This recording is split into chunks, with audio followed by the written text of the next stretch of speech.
तो Donald Trump का यह कहना है कि वो स्टॉर्मी डैनियल्स को नहीं जानते हैं। दूसरी तरफ कानून के जानकार यह भी कह रहे हैं कि ये एक राज्य में उनके खिलाफ एक मामला दर्ज किया है, उसको एक फेडरल ऑफेंस यानी राज्य का मुकदमा एक देश के पूर्व राष्ट्रपति पर कैसे चलाया जा रहा है, यह कानूनी प्रक्रिया का उल्लंघन है या नहीं, इस बड़ी खबर पर रहेगी नजर। लेकिन अब रुक करते हैं उस खबर का जिससे पूरी दुनिया की शांति का प्रश्न जुड़ा है। फिनलैंड ने North Atlantic Treaty Organization NATO के 31वें सदस्य के तौर पर बाकायदा शपथ ले ली है और इस शपथ के कुछ ही देर बाद रूस ने फिनलैंड पर पलटवार की धमकी भी दे दी। फिनलैंड का नेटो का से जुड़ना रूस के राष्ट्रपति व्लादिमीर पुतिन के लिए एक बहुत बड़ा झटका है। आप याद करिए, यूक्रेन को नेटो में शामिल होने से रोकने के लिए ही रूस ने यूक्रेन पर हमला कर दिया था 24 फरवरी 2022 को। लेकिन अब वो नेटो के नए सदस्य देशों से लगातार घिरते जा रहे हैं और ये रूस के लिए अब सबसे बड़ी सामरिक चुनौती बनकर उभर रही है। ये बात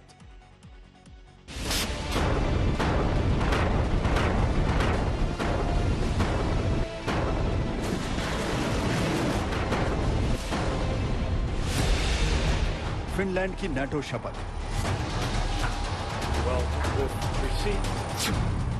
राष्ट्रपति पुतिन का अग्निपथ,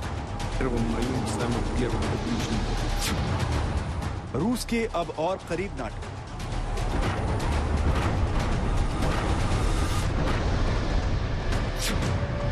बौखलाए पुतिन परमाणु बम चलाएंगे।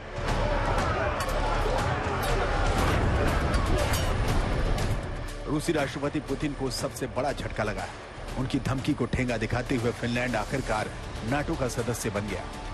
फिनलैंड के नाटो के 31वें देश के तौर पर शपथ ली तो पुतिन का पारा हाई हो गया।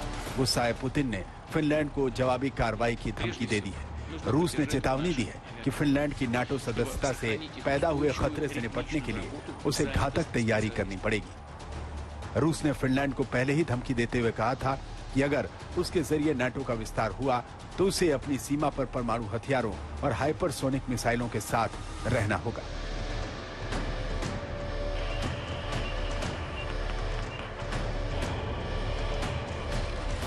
इस धमकी के बावजूद फिनलैंड ने नाटो की शपथ ली, जिसके बाद उसे सुरक्षा की गारंटी मिल गई। वहीं पुतिन नाटो के विस्तार को रोकने में नाकाम साबित हुए, जिसकी संख्या अब 31 हो चुकी है। अब रूस ने अगर फिनलैंड पर हमला किया तो उसे नाटो के नियमों के मुताबिक नाटो देशों पर हमला माना जाएगा और सारे नाटो देश फिनलैंड की रक्षा में रूस पर हमला बोल देंगे। ऐसी किसी नौबत से निपटने के लिए फिनलैंड जब चाहे उसे नाटो के हथियार और सैनिक मिलेंगे, जबकि बाल्टिक सागर में रूस के लिए व्यापार करना पहले से ज्यादा मुश्किल हो जाएगा। यानी जिस यूक्रेन को नाटो में शामिल होने से रोकने के लिए पुतिन ने उसके खिलाफ जंग छेड़ दी, उसके बाद फिनलैंड नाटो में शामिल हो गया और अब अगला नंबर स्वीडन का है। It is a big day for Finland, of course, and I'd say it's a win-win situation. It's good for NATO also, but our next goal is, of course, to get our good neighbor Sweden to the full membership. Finland के NATO में शामिल होने से Putin क्यों भड़के, ये भी आपको बता दें। दरअसल फिनलैंड के जरिए अब नाटो सेना रूस की और ज्यादा घेराबंदी कर चुकी है। रूस के साथ फिनलैंड 1340 किलोमीटर लंबी सीमा साझा करता है। ऐसे में अब नाटो सेना के रूस के उत्तरी सीमा तक पहुंचने का खतरा बढ़ गया है। अगर नाटो फिनलैंड में अपने हथियारों और सैनिकों की तैनाती करता है तो रूस को भी अपनी सुरक्षा बढ़ानी पड़ेगी।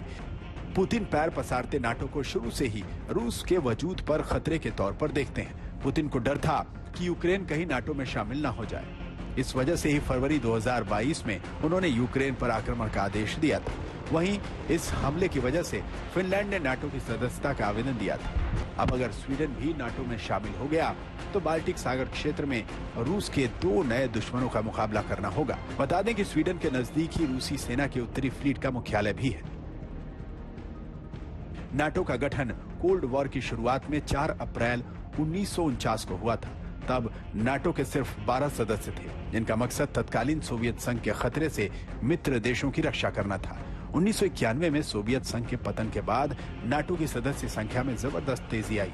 कभी सोवियत संघ के सैटेलाइट स्टेट रहे 11 देश और 3 पूर्व सोवियत देश नाटो में शामिल हो गए। इससे नाटो की सदस्य देशों की संख्या बढ़कर 26 हो गई। इसके बाद एक एक कर सदस्यों की संख्या बढ़कर 30 हो गई है। 31वें सदस्य के तौर पर फिनलैंड की शपथ अब पुतिन का अग्निपथ बन चुकी है। जो लोग 2019 तक ये मानते थे कि नाटो खत्म हो चुका है और महज अमेरिका की जिद के कारण अस्तित्व में है, वो अब नाटो को पुतिन की तबाही के तौर पर देख रहे हैं। यूक्रेन पर रूस के हमले ने नाटो को ऑक्सीजन दे दिया है और अब संगठन दौड़ने लगा है। वहीं पुतिन के लिए यह समझना मुश्किल हो रहा है कि कैसे पूरा यूरोप रूस के खिलाफ इकट्ठा हो गया है। आज तक ब्यूरो। लेकिन प्रश्न यहां यह भी उठता है कि क्या दुनिया अब थर्ड वर्ल्ड वॉर, तृतीय विश्व युद्ध की ओर बहुत तेजी से बढ़ रही है? जमीनी स्थिति देखिए, क्योंकि अब परमाणु हथियार यहां पर डिप्लॉय हो जाएंगे और यह बात रूस पहले ही साफ कर चुका है कि अगर फिनलैंड बनता है नेटो का सदस्य तो उसके पास कोई विकल्प नहीं रहेगा, अपने परमाणु हथियारों को डिप्लॉय कर देगा रूस। क्या अब ऐसा होगा? 1340 किलोमीटर लंबी सीमा है फिनलैंड के साथ, जहां पर अब नेटो देशों की शक्ति भी वहां पर होगी रूस के खिलाफ। कुल मिलाकर 20,000 किलोमीटर तक की रूस की सीमा है, लेकिन अब रूस की सीमा, और इसीलिए यूक्रेन को नेटो में शामिल नहीं होने देना चाहते थे राष्ट्रपति पुतिन। अब रूस के जो 14 पड़ोसी देश हैं, उन 14 पड़ोसी देशों में फिनलैंड उन देशों की सूची में आ गया है जो अब नेटो का सदस्य है। बहुत बड़ी चिंता की बात रूस के राष्ट्रपति व्लादिमीर पुतिन के लिए।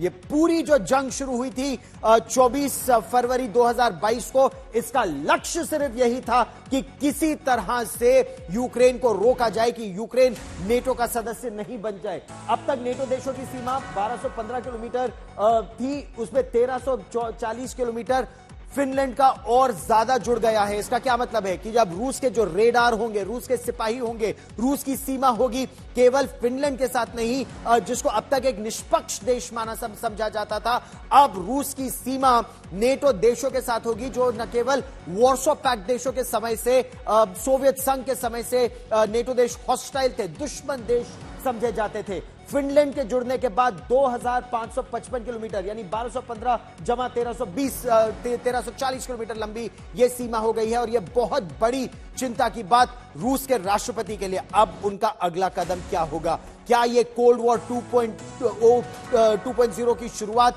एक बहुत बड़े तरीके से शुरू हो गई है? परमाणु हथियार अब इस सागर में भी क्या दिखने लगेंगे?